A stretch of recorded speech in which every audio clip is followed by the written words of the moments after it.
So let's take a look at using PowerShell to build a usage report for Azure.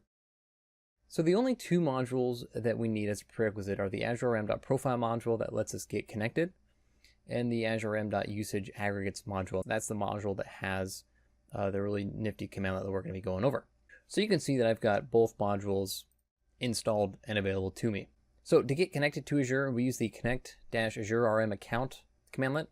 And that's going to prompt you for a username and password, your Azure account password. And then if you've got multi-factor authentication, it'll also run through that as well. I'm not going to go through that. I've already got it connected. So to pull the basic usage data, we use the Get-UsageAggregates commandlet. And the parameters I've got here in a splat. And PowerShell splatting, if you're not familiar with it, it makes the parameters more readable. And if you'd like to know more about it, we've got a great snip on PowerShell splatting. You should check it out. But for Get-UsageAggregates, we need to specify a start and end time so that you can see the reported start time and the reported end time. And those are just dates. And then the aggregation granularity, so how granular the data is. And that can be either hourly or daily. I'm specifying hourly here because I like to see a little more data. And then on that note as well, show details I'm setting to true, so it gives us some more details about the data that we're pulling. So if we run this command, you can see that I'm actually assigning the output of Get-UsageAggregates to the usage data variable. And I'm doing that so that we can actually go over some of it as well. So if we output usage data, we're going to get hit with a whole busload of lines here. Way too much information for us to easily actually use here.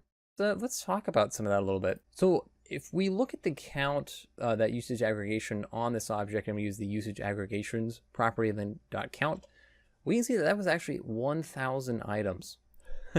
So it's not something we can work with very easily. And so it's actually really nicely formatted. If we use the select object commandlet here on line 33 to look at the first 10, we can see we've got some really good data here. It's easy to read. It's formatted nicely here. But that usage data return has what's called a continuation token. So if we look at that token, we can see that it's the string of data. And we can use that token to use the Get-UsageAggregates commandlet again to retrieve the next set of data. Well, you know what? That's what PowerShell is really cool about, is we can be rescued by writing ourselves a function. So we've got a function here that we've written to be able to query this data. And if we scroll down, you can see here on line 61 to 66, we've got those same parameters in a splat that we set before. And then here on line 69, I'm actually adding in the continuation token to that splat so that we can pass that to the Get-UsageAggregates commandlet and get the next set of data. I'm going to run this commandlet so we can, let me make sure I've got it passed into my session here. So I've called it Get Azure Usage. I'm going to pull that in. I've got the Get Azure Usage commandlet here. And I've got the verbose flag on it, so it's going to give us some verbose output that we specified. And then I'm assigning it to the usage variable, so it's a different variable from before. So I'm going to go ahead and run this. So we can see it's querying. And it's going to kind of keep us up to date here. It's continuing once, twice, 3 times, 4 times.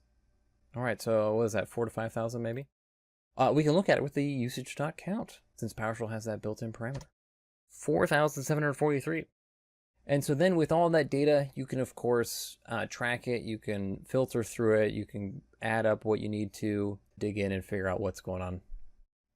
So that's how you use PowerShell to build a usage report from Azure.